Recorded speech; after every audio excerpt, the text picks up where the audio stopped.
Nous sommes le 12 décembre 1917 dans un train réservé aux permissionnaires. 1200 soldats français des 46e et 47e divisions rentrent chez eux pour Noël.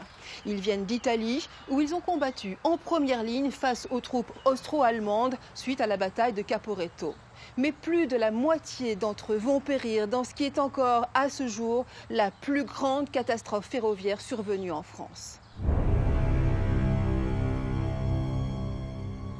L'accident se produit dans une très forte pente de 17 km entre Modane et Saint-Michel-de-Maurienne. Poids du train, 530 tonnes à vide, 350 mètres de longueur. Le règlement de la ligne prévoit qu'il y ait deux motrices, l'une pour pousser, l'autre pour retenir le train, mais il n'y en a qu'une seule.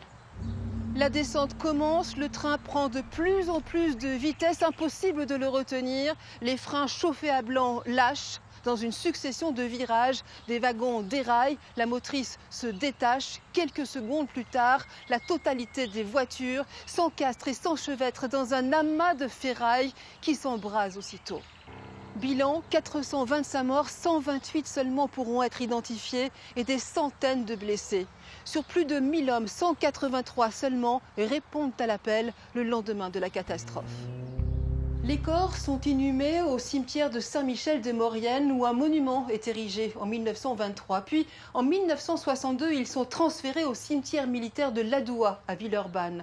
En 1998, une stèle commémorative est placée sur les lieux de la catastrophe longtemps classée secret militaire et qui, au final, aura coûté la vie à 675 soldats.